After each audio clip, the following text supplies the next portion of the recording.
नमस्कार दोस्तों, इस वीडियो में हम बात करेंगे inspirational movie saving private Ryan के बारे में। इस मूवी में देखो सेकेंड वर्ल्ड वॉर की घटना का जिक्र है।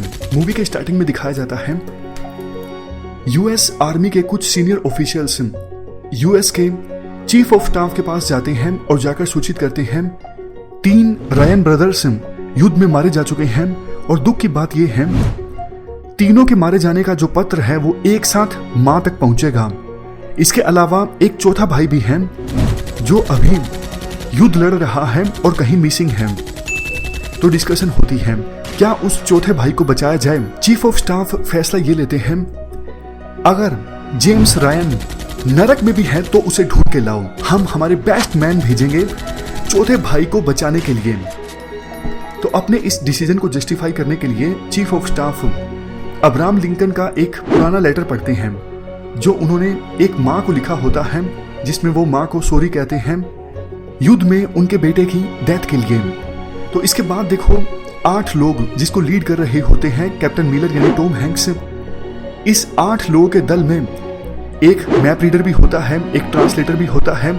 ये लोग निकल पड़ते हैं जेम्स रायन की खोज में, जो कि देखो न्यूविल शहर के आसपास होते हैं, अपने बटालियन के साथ कहीं लड़ाई लड़ रहे होते हैं। बट चूंकि उस समय कम्युनिकेशन के इतने सोर्सेज उपलब्ध नहीं थे तो जेम्स रायन को ढूंढना घास में एक सुई को ढूंढने के समान था। तो जब ये 8 लोग जा रहे होते हैं, कैप्टन मिलर के जो नीचे वाले लोग होते हैं वो बोलते भी हैं कि इतना घटिया मिशन हम 8 लोगों को भेज दिया गया है एक आदमी की जान बचाने के लिए।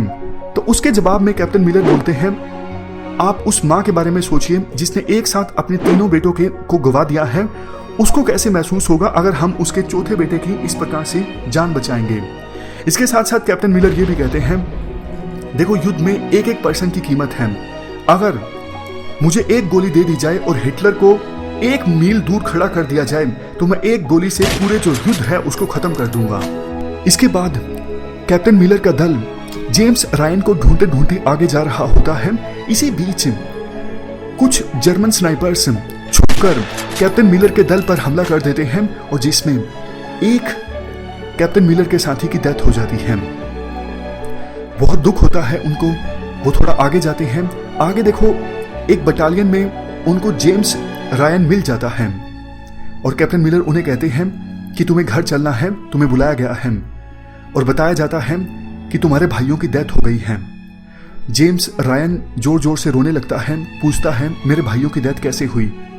तो इसके जवाब में जेम्स रायन को बताया जाता है कि तुम्हारे जो भाई हैं वो युद्ध में मारे गए।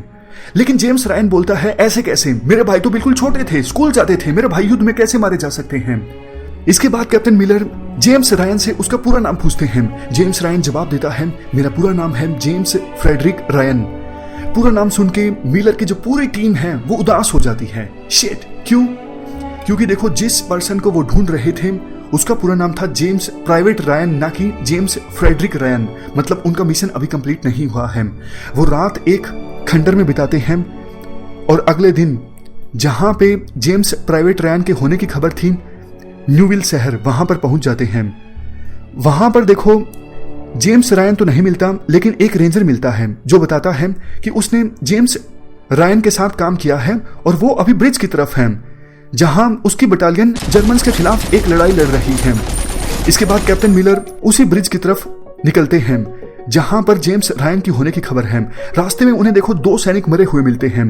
वो समझ जाते हैं कि आगे जर्मन सोल्जर्स मशीन गन लेके तैयार हैं। इसके बाद कैप्टन मिलर के कुछ साथी मना करते हैं कि हमें आगे नहीं जाना चाहिए क्योंकि आगे जर्मन्स मशीन गन लेके तैयार बैठे हैं।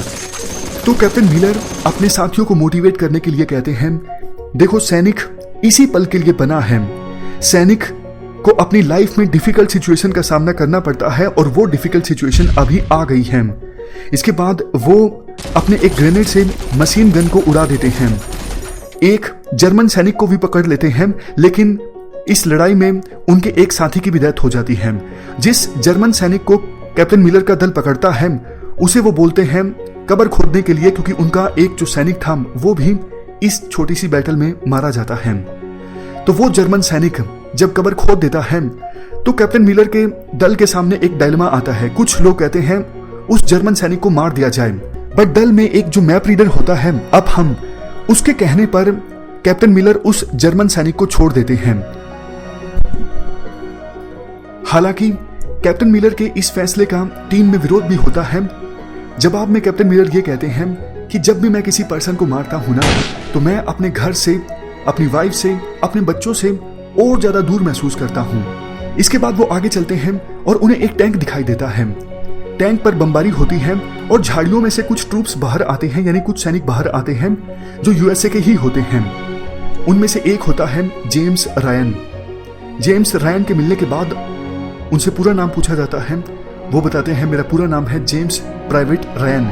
यानी कैप्टन मिलर को 2 सैनिकों को गंवाने के बाद जेम्स प्राइवेट रायन मिल गए। जेम्स प्राइवेट रायन को बताया जाता है कि उनके तीनों जो भाई हैं वो मारे जा चुके हैं और उनको हमारी टीम को भेजा गया है आपको घर लाने के लिए। इसके जवाब में जेम्स प्राइवेट रायन मना करते हैं। वो बोलते हैं सिर्फ मैं क्यों डिजर्व करता हूं घर जाने के लिए, मेरे बाकी साथी क्यों नहीं? वो भी मेरी तरह ही बहुत टफ बैटल उन्होंने लड़ी है, तो सिर्फ मैं क्यों जाऊं? इसके जवाब में मिलर की टीम का एक सदस्य जेम्स रायन को बोलता है कि भैया ज्यादा नखरे मत करो, तुम्हारे को बचाने के चक्कर में 2 सैनिक हमारे ऑलरेडी मारे जा चुके हैं। तो ये सुनकर जेम्स रायन काफी ज्यादा उदास होते हैं। वो उन सैनिकों का नाम पूछते हैं और बोलते हैं ये तो मूर्खता है, मतलब मुझे बचाने के लिए आप आए ही क्यों इतनी दूर? इसके बाद जेम्स रायन ये बोलते हैं कि देखो आप वापस चले जाओ और वापस जाकर बोलना कि मैंने अपनी बटालियन के साथियों को धोखा नहीं दिया। मेरी बटालियन टफ बैटल लड़ रही थी और मैंने उनको धोखा नहीं दिया। तो जेम्स रायन का जज्बा देखकर कैप्टन मिलर की जो टीम है वो जेम्स रायन की बटालियन की मदद करने की सोचती है।